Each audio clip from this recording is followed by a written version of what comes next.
July 1940, the Second World War started 10 months ago. Germany occupied half Poland, Denmark, Norway, Netherlands, Belgium, and France. In the British sky, there is a battle between Royal Air Force and Luftwaffe. Italians and British are fighting in Africa. USA is neutral. After the defeat of France, in Europe there is a stalemate. Axis has not the navy to invade Britain. British Empire has not the power to defeat Axis. Berlin, July 19, 1940. In front of the Reichstag, Hitler, once again, offered the peace to Great Britain. In our reality, the British refused the peace, continuing the war until victory, after 5 years of furious fights. But the price of the victory was enormous. The British had the economy destroyed. They lost the empire and the status of world power in favor of the USA. It was not a British interest to continue the war. What if Britain, in July 1940, accepts the German peace proposals? August 1940, United Kingdom accepts to start peace negotiations. Air raids over Britain are suspended. Ceasefire in Africa between British and Italians. The peace is signed in September 1940. Germany must withdraw from occupied countries. There must be a free Polish state. British must retire from Iceland. The status of Alsace and Lorraine will be discussed in bilateral talks between France and Germany. Pétain remains head of the state in France, waiting for future new elections. The Second World War is over. It lasted less than 1 year, with only around 90,000 military deaths and no wide destructions. Slowly, Europe returns to normality. But now, in the East, Soviets and Germans are face to face.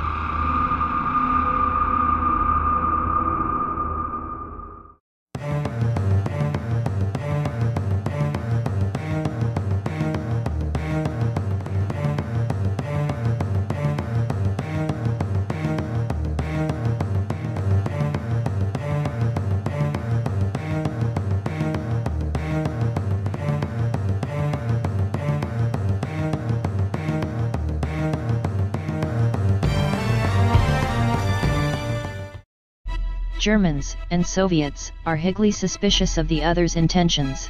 The Wehrmacht had obliterated the West in 6 weeks, and Stalin knows Hitler is always looking at East.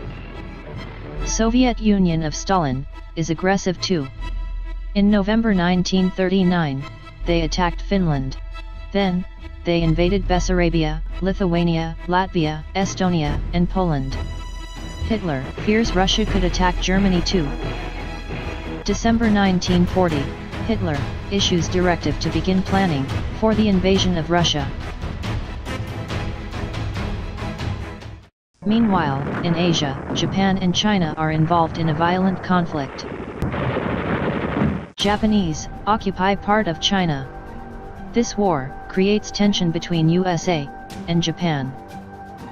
Americans expanded the embargo to petrol too, creating enormous problems to Japanese. Berlin, February 1941. German High Command submits the plan of the invasion of Russia to Hitler. There will be 3 attack directions: Leningrad, Army Group North, von Leeb; Moscow, Army Group Center, von Bock; Stalingrad, Army Group South, von Rundstedt.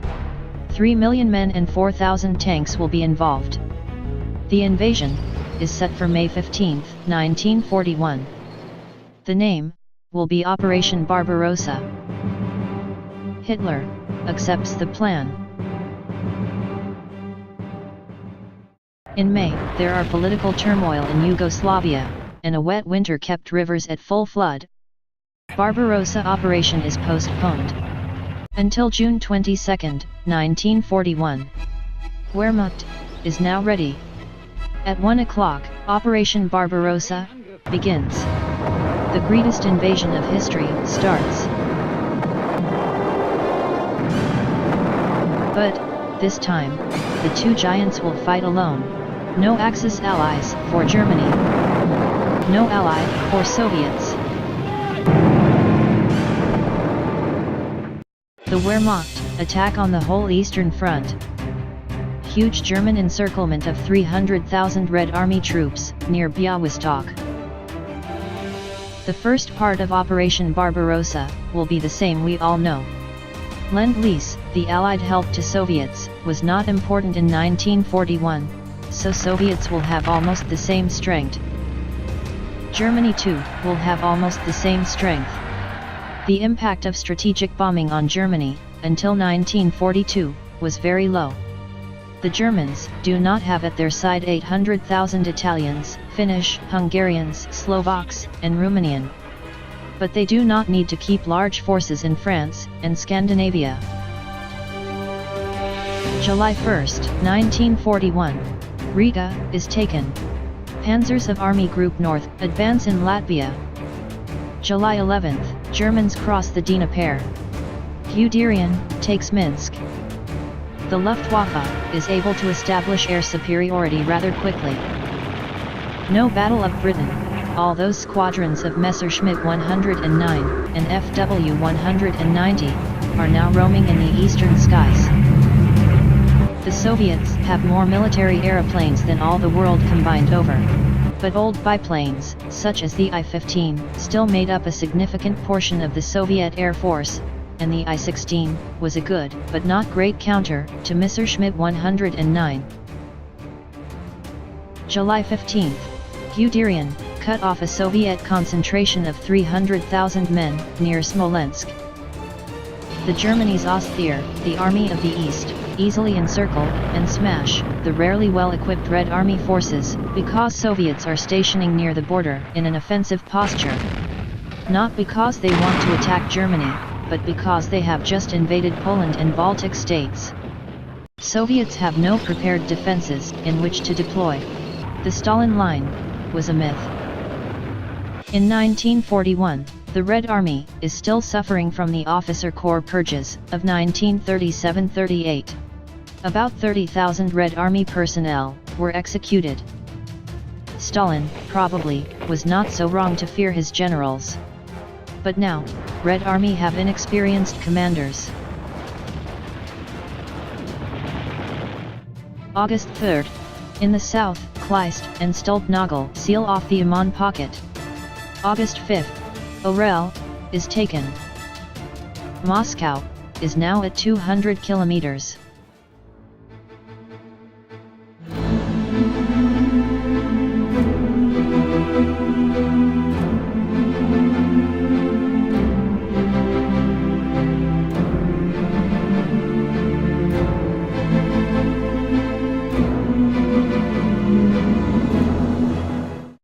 In Asia too, there are winds of war. Part of Japanese military thinks to a military way to solve the problems with USA. They know it's not possible to defeat USA, but they hope to obtain a decisive naval victory, create a strong defensive line, and force USA to the peace table after a short conflict, as they did in 1905 against Imperial Russia. September 8, 1941, the Siege of Leningrad begins. September 19, Kiev is surrounded. The Germans capture 665,000 POWs, the greatest encirclement of history. The encirclement of Kiev was an Hitler idea. Despite Allied propaganda, Hitler was a good strategist. Hitler's plan was to destroy Soviet field army, and go for industrial resources of the Soviet Union. Prestige targets like Moscow did not figure prominently in Hitler's planning. It was a fine plan. It did not work only because of USA Lend-Lease, and mistakes on the battlefield. The Führer's death was a luck for German generals. This provided the opportunity to blame him for their incompetence. October 10, 1941. Germans encircle about 660,000 men, near Vyazma. October 24. Kharkov falls to the Germans. However, the invasion is beginning to bog down. The rains creates muddy roads, and immobilize German tanks.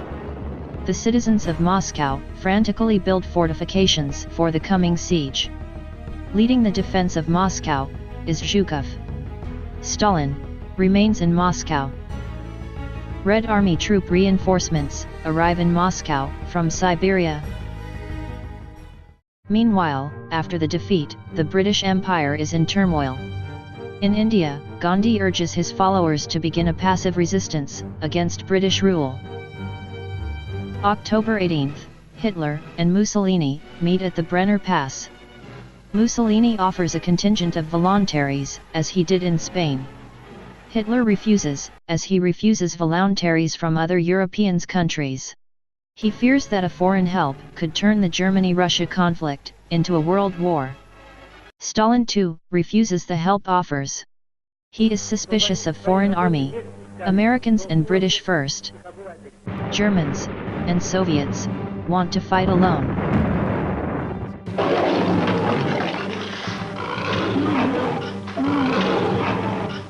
December 4, the German offensive around Moscow is at a complete halt. The temperature on the Moscow front falls to 37 degrees C. The German advance is stopped 30 kilometers from Moscow. Hitler ordered to go into winter quarters. Without a war in the West, Germans do not need a rapid victory. Moscow, at least for this winter, is unsafe.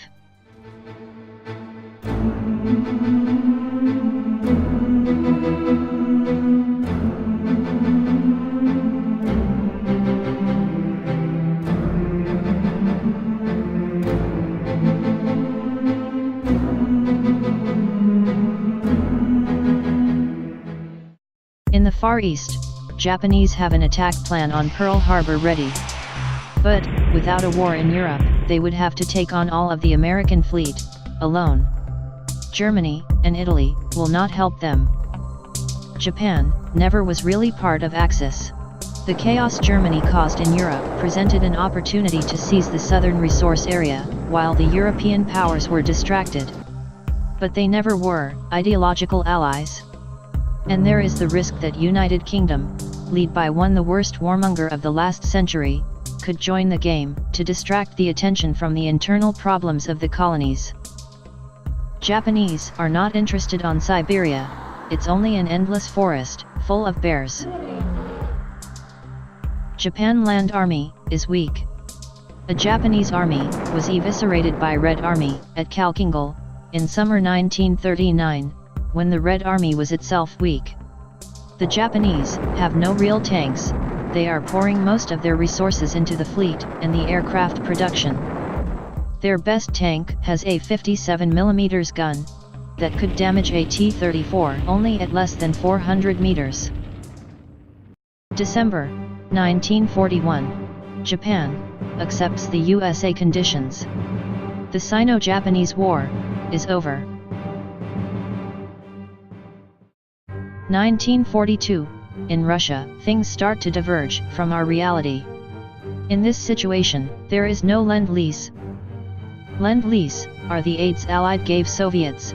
Here some numbers of the Lend-Lease. The Soviets received about 19% of military aircraft, 33% of the motor vehicles, 12% of tanks. Before Lend-Lease, Soviets still used flags to communicate from tank to tank. 100-octane aviation fuel helped Soviet aircraft to gain something close to parity in terms of performance against German fighters. The food was enough to feed 12 million men for the duration of the war. Without Lend-Lease, Soviets would have had to pull more men into their industry and farming. Lend-Lease came to roughly $12 billion. Soviets can still buy whatever they need, paying in gold. They have no credit. Promises to pay in the future are worthless if you are getting conquered. In 1941, Soviets had a stash of $2,800,000 worth of, enough to buy a fifth of the Lend-Lease they received. But it's improbable that Russia is willing to spend all of its hard currency and risk an economic collapse. This would mean that Soviets can't have anything like the historical amounts of material. We can estimate that Lend-Lease represented 15% of Soviet total production. On other side, Germans are now free to throw everything at Russia. There is no Allied air bombing. In 1942, Germany received 120 kilograms of bombs, each square kilometer. 50% of the Luftwaffe losses were in the West Front. German cities would simply be untouched by the war. The Soviets have very little in the way of strategic bombing. Germany do not have 1 million men tied up in anti-aircraft defense. 25% of German industry was used to produce anti-aircraft guns and ammunitions. Thousands of 88mm guns used on the anti-aircraft war are now in the east hitting T-34. With dedicated AP rounds, it could kill a T-34 at 2,500 meters. No British naval blockade. The Germans could just import the stuff they lack, oil first. Germany is surrounded by friendly countries. Netherlands, Belgium, and Switzerland too do not want a new neighbor, and happily sell weapons to Germany, since they are strictly going east. USA too never had problem to sell weapons to everybody willing to pay for them. German Navy easily blockades the port of Murmansk and the Arctic Ocean routes. Bismarck, not sunk as the battle never happens, Admiral Scheer, and Tirpitz are some of the best battleship of the world. Probably, Germans will have resources to finish their aircraft carrier, the Graf Zeppelin. Without the Royal Navy, there is no need to build over 1,000 U-boats, with a total cost of around $2,700,000. All those submarines are worth of 6,900 Tigers too. The Tiger tank costs around $400,000. This does not mean Germans will have 6,900 more Tigers too. With 6,900 Tigers, you could conquer the world. But the amount of resources freed by the end of the war in the West is enormous. Germany don't have to create the Atlantic Wall defenses. The greatest single resource drain, V2 program, with more than 3,000 missiles built, is cancelled. So, in 1942, we have a Soviet Union 15% weaker, and a Germany far stronger. In our reality, Germans were a heartbeat away from taking Moscow. In this situation, Wehrmacht could have the strength for a new attack to Moscow.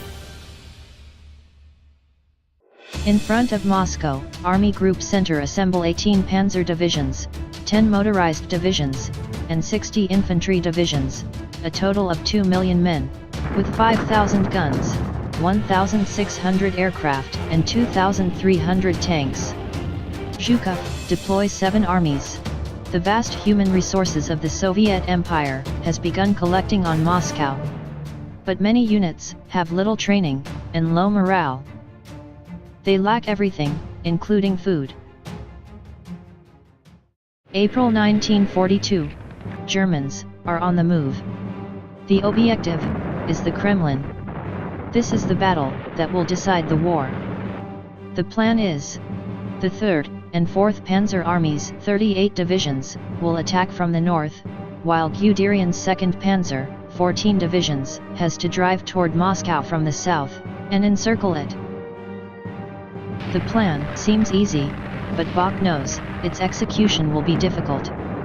The Osttheer has a weakness, the logistic. They are able to supply less than half the Army Group Center's requirements of 30 trains per day over decrepit Russian roads. Horses are the main vehicle for transporting anything that rail could not provide. So almost everywhere, since the Soviets, as they retreat, destroy the few infrastructure they had. April 22, 24th Guderian's Panzer Corps, with 3 infantry divisions, take Tula, after 6 days. May 1st. At Kalinin, 5th Corps and 46th Panzer Corps, 6 divisions in all, rip open a hole between the 30th and 16th armies. The 16th is forced to withdraw east, toward Istra, leaving a gap between the 2 armies, that Hoepner exploits. The 78th Rifle Division, newly arrived from Siberia, fight at Istra, against the SS Das Reich Division. Then fall back, on May 27th. But the 30th Army can't withdraw east. It's another pocket disaster. Germans take Kymki, less than 15 kilometers from Moscow. They see the gleaming onion domes of the Kremlin, in the distance. May 29th, Guderian sent his 24th Panzer Corps, northeast of Tula. Kluge Panzer Army cut the Tula-Moscow highway, on May 30th. Germans are dangerously low on fuel and ammunitions. They have sustained around 150,000 casualties, and lost over 700 tanks. Bach and Guderian have only one last attack left. And no one knows whether it will end inside, or outside the Kremlin walls. But for the Soviets, the situation is far worse. From March to June, the Red Army sustained roughly 1.5 million casualties. And now, it's considerably worn down. May 28, around Kolomna, Boldon's 50th Army is threatened with encirclement and withdrawal.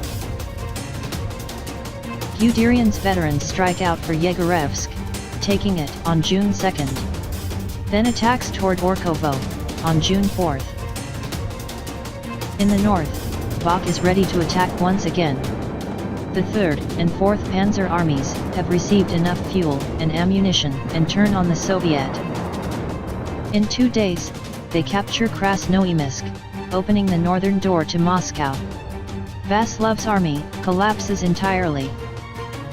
Soviets throw whatever reserves they could find to halt the 3rd Panzer Army, but these unlucky units are driven back, with heavy losses.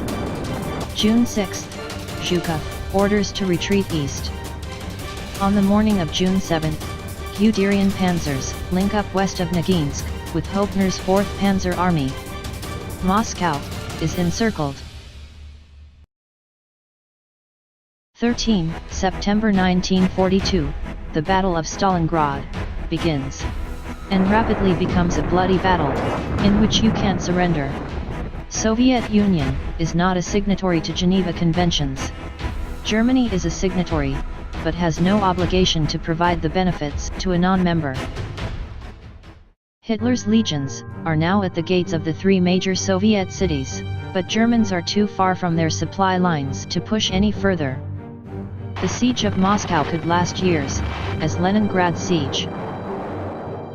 Soviet factories has been moved beyond Urals. The Luftwaffe cannot reach them. The Luftwaffe only has medium bombers, 2 engines, as Heinkel 111, and Dornier 217. The Germans did test heavy bombers, like the He 177, and the Ju 390, that can reach New York, but it would need years to become a real threat. The importance of the partisan movement in Russia, as in all country, is totally exaggerated, probably to save the national honor. But the conquered territory needs soldiers to survey it. In Russia, the situation is becoming like the Japan mess in China, with a guerrilla warfare that would continue for decades. But Soviets are too weak to push Germans back. 6 million of Soviet soldiers had been killed, captured, or deserted. They have lost 40% of the cultivated lands. Russia has more manpower reserves than Germany. But large armies with no food, no ammunitions, and no fuel cannot fight. Only the fear of Germans keep Red Army fighting. Communist Party has an iron grip on the population. But this is almost the same situation Russia had during World War I, before Bolshevik Revolution. Stalin knows people is on the edge of the revolt. October 16, 1942. Stalin sends a delegation to Germans, asking to start peace tractatives. Hitler accepts. He believed he could win, but the cost would be enormous. And for what? He never was interested, on the whole Russia. The peace tractatives are held in Yalta, Molotov for the Soviets, and Goering for the Germans, while furious fighting continues, near Stalingrad. November 10, 1942. Russians accept most of German peace conditions. Free Baltic states, and Ukraine, under German influence.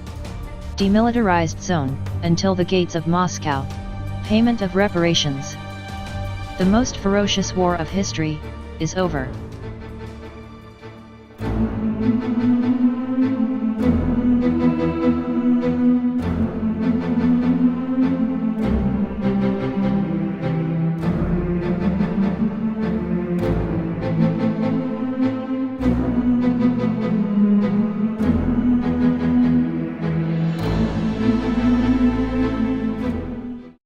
After the end of hostilities, the situation in Russia becomes chaotic. There are riots against communism. People is angry for the defeat, for the millions of death, for the famine. Stalin is in a very hard situation. He always was more afraid of his generals than of Hitler's. Stalin is suspicious of Zhukov's popularity. In 1941, Stalin warned Zhukov that he would face a firing squad if German jackboots touched Moscow's streets. He keeps his promise. December 3, 1942, Zhukov is executed. This will be the last error of Stalin. Red Army generals fear the restart of the 1937 purges. 2 days after Zhukov's execution, a military coup overthrown Stalin. Timoshenko, Shapashnikov, Konev, Shvernik, Rokossovsky, and Khrushchev are part of the GOLP. The provisional government places Stalin and 2 of his sons, Vasiliji and Svetlana, under house arrests at Kuybyshev. Immediately after that, the Second Russian Civil War starts. There are many factions fighting each other. The 2 largest combatant groups are the provisional government of Khrushchev and the forces loyal to Stalin, led by Lavrenti Beria. In addition, rival armies fought against both. Separatists, Cossacks, Kalmucks, Kazakhs, Uzbeks, pro-German armies, anti-communist movements. Japan, Britain, and USA intervene in the war, vied to determine Russia's political future. Stalin and his sons are executed during 1943. The Civil War ends in 1946, with Khrushchev Army's victory. And this is the new Europe.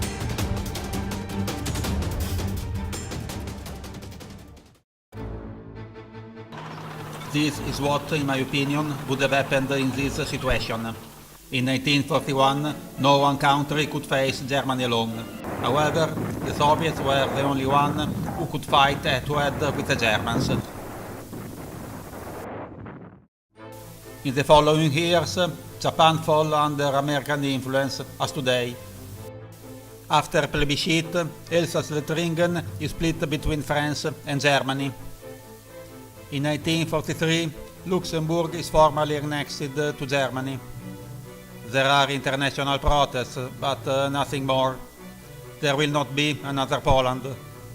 Petain loses the elections in 1949 and goes into voluntary exile in Switzerland. The USA becomes the first world power. They are the only country who come out from the war on a better footing than it entered. USA tested the first nuke in 1947, Germany in 1948, Russia in 1951. A war is now impossible. In 1951, Hitler proposes the Axis Union, an union of free European states with no economic barriers. Various countries will join Axis during the years.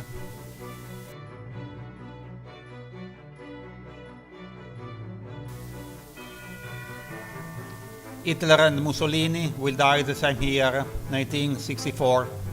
Then Germany and Italy will slowly return to democracy, as happened to Spain of Franco.